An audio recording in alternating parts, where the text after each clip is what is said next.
Shalom anak-anak semua. Hari ini kita melanjutkan pembelajaran kita tentang penciptaan. Kalau yang kemarin kita sudah belajar tentang urutan penciptaan, hari ini kita akan belajar khusus tentang penciptaan manusia. Ya. Jadi penciptaan manusia. Tapi sebelumnya kita bersatu dulu di dalam doa ya. Kita berdoa. Bapa di surga, kembali kami bersyukur di saat ini karena kasih Tuhan yang masih memberi kesempatan bagi kami untuk belajar. Tuhan, berkati pembelajaran kami hari ini supaya apa yang boleh kami dengarkan, apa yang boleh kami pelajari, itu semua membuat kami semakin mengerti dan semakin memahami betapa Allah sungguh hebat dan luar biasa yang begitu ajaib menciptakan kami manusia. Terima kasih Bapa, berkati pembelajaran kami hari ini.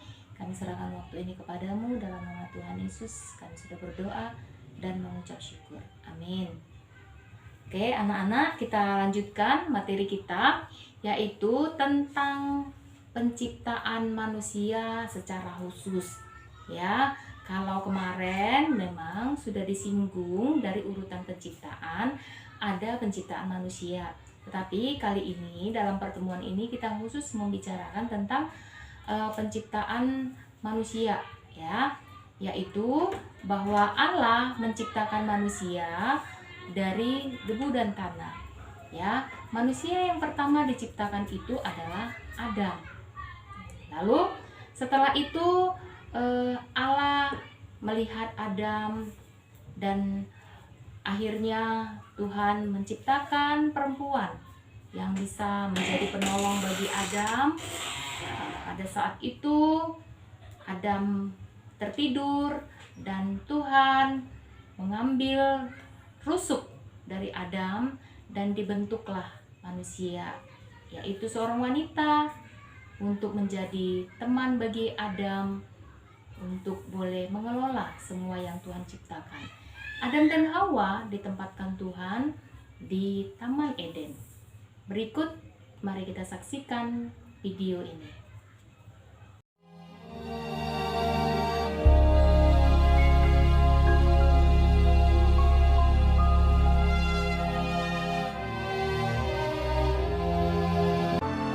Selanjutnya, Tuhan Allah membuat taman di Eden. Di sebelah timur, disitulah ditempatkannya manusia yang dibentuknya itu. Lalu Tuhan Allah menumbuhkan berbagai-bagai pohon dari bumi, yang menarik dan yang baik untuk dimakan buahnya. Dan pohon kehidupan di tengah-tengah taman itu, serta pohon pengetahuan tentang yang baik dan yang jahat. Ada suatu sungai mengalir dari Eden untuk membasahi taman itu. Dan dari situ, sungai itu terbagi menjadi 4 cabang. Yang pertama, namanya Pison. Nama sungai yang kedua ialah Gihon. Nama sungai yang ketiga ialah Tigris. Dan sungai yang keempat ialah Efrat. Tuhan Allah mengambil manusia itu dan menempatkannya dalam Taman Eden untuk mengusahakan dan memelihara taman itu. Manusia itu memberi nama kepada segala ternak, kepada burung-burung di udara, dan kepada segala binatang hutan. Dan seperti nama yang diberikan manusia itu kepada tiap-tiap makhluk yang hidup, demikianlah nanti nama makhluk itu. Tuhan Allah berfirman, "Tidak baik kalau manusia itu seorang diri saja. Aku akan menjadikan penolong baginya yang sepadan dengan dia." Lalu Tuhan Allah membuat manusia itu tidur nyenyak. Ketika ia tidur, Tuhan Allah mengambil salah satu rusuk daripadanya, lalu menutup tempat itu dengan daging. Dan dari rusuk yang diambil Tuhan Allah dari manusia itu, dibangunnyalah seorang perempuan. Lalu dibawanya kepada manusia itu. Lalu berkatalah manusia itu, Inilah dia, tulang dari tulangku, dan daging dari dagingku. Ia akan dinamai perempuan, sebab ia diambil dari laki-laki. sebab itu seorang laki-laki akan meninggalkan ayahnya dan ibunya dan bersatu dengan istrinya, sehingga keduanya menjadi satu daging. Laki-laki dan perempuan diciptakannya mereka. Allah memberkati mereka. Lalu Allah berfirman kepada mereka, Beranak cuculah dan bertambah banyak. Penuhilah bumi dan taklukkanlah itu. Berkuasalah atas ikan-ikan di laut dan burung-burung di udara, dan atas segala binatang yang merayap di bumi. Kamu sudah melihat dan menyaksikan video bagaimana Allah menciptakan manusia. Ya, kalau kita lihat dari Kejadian 1 ayat 27 yang mengatakan, maka Allah menciptakan manusia itu menurut gambarnya. Menurut gambar Allah diciptakannya dia, laki-laki dan perempuan diciptakannya mereka. Ya, berdasarkan ayat ini kita bisa melihat bahwa manusia itu diciptakan menurut gambar dan rupa Allah. Ya, bukan sembarangan. Berarti sangat istimewa manusia ini di hadapan Tuhan. Namun, gambar dan rupa Allah yang dimaksud bukan gambar dan rupa secara jasmani, tetapi manusia memiliki sifat-sifat yang seperti Allah. Ya, jadi seperti itu.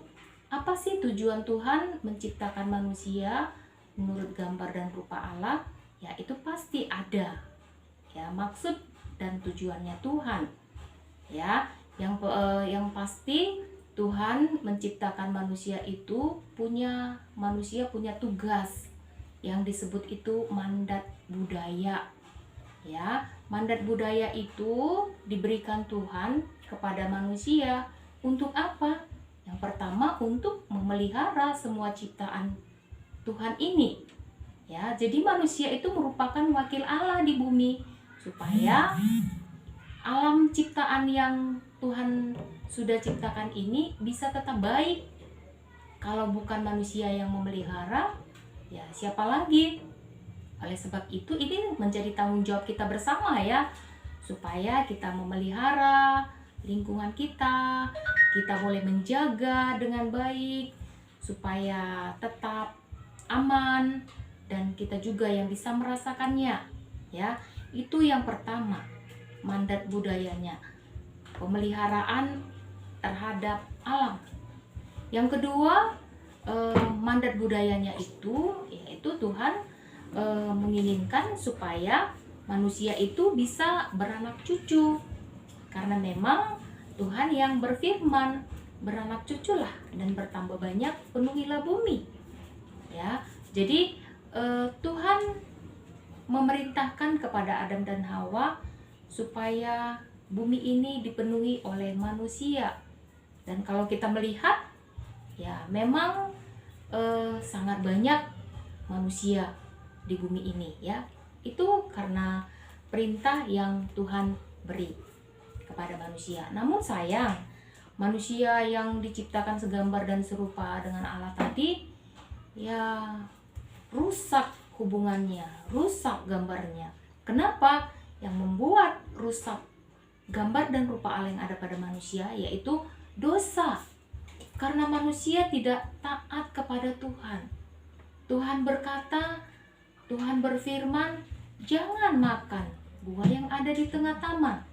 Tetapi manusia memakannya, manusia melanggar, dan akhirnya manusia terpisah dari Allah. Akibat dosa yang dilakukan oleh manusia, Tuhan memberi hukuman baik kepada ular maupun kepada Adam dan juga kepada Hawa. dan akhirnya juga mereka diusir Tuhan dari Taman Eden.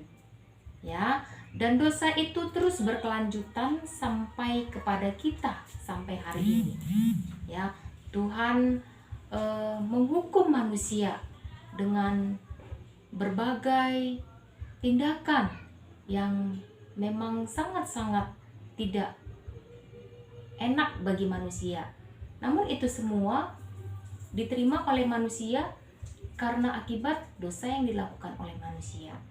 Ya, jadi pelajaran kita hari ini mengingatkan kita bahwa kita manusia yang sudah berdosa, yang sudah menerima hukuman oleh karena ketidaktaatan kepada Allah.